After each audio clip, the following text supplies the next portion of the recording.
Isang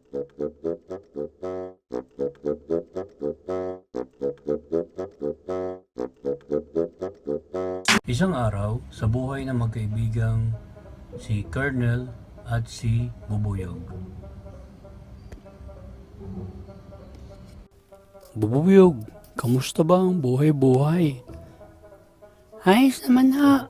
Eto, palipad-lipad at medyo nanadaba dahil sa lockdown.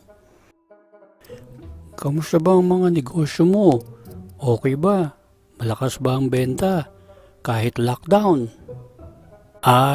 Sa ngayon okay naman po ang benta. Malakas naman po siya. Yung kalinisan, na-maintain mo ba, Bubuyog? Ayos naman po. Sinusunod po namin yung mga batas tungkol sa kalinisan ngayong panahon. Kamusta naman ang mga customer mo?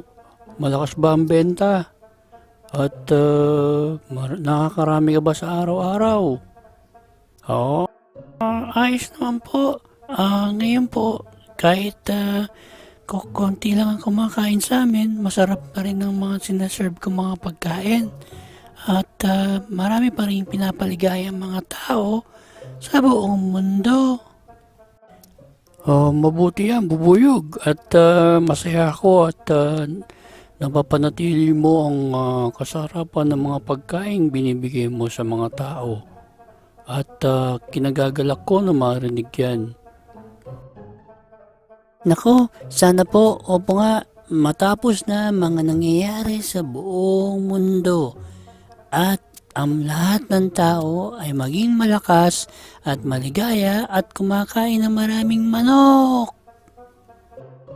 Oo, yun rin ang hiling ko. Sana ay maging mabuti na ang lahat ng tao sa buong mundo. Wala nang magkakasakit. Wala nang magiging problema sa buhay. Yan ang aking dalangin sa buong mundo. Oo nga po, nakakalungkot po isipin ang mga nangyayari sa paligid. Pero nanatili po akong malakas, matatag, at ang aking iniisip ay ang kaligtasan ng aking mga kababayan. Kaya po, pinapanalangin ko na maging maayos ang buong mundo. Buti pa, eto.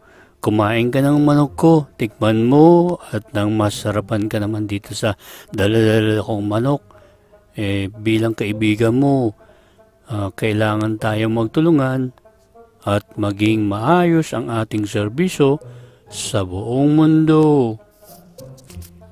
Wow, salamat po, Colonel. Ang sarap talaga ng manok nyo. At sa susunod po, bibigyan ko rin kayo ng manok ko. Sige, tikman mo itong manok ko para mag-enjoy ka naman ng ibang manok. Puro manok mo naman ang kinakain mo eh. At least, etong dating kinakain mo, alam ko, paborito mo rin to. Mukhang masarap naman po yung manok nyo. Wala pong duda. Dahil naging paborito rin po yan. Huwag lang kayong maingay na kinakain ko rin yung manok na yan. Bubuyog, walang problema. Akong bahala sa'yo. Basta kumain ka lang ng manok ko at alam ko maliligayahan ka. O sige, maiwan muna kita ha. Alagaan mo yung sarili mo, mag-ingat ka palagi. At laging malinis sa katawan. Ha? Paalam na sa'yo, magkita na lang ulit tayo. Bye-bye. Sige po, paalam po, Colonel. Bye-bye.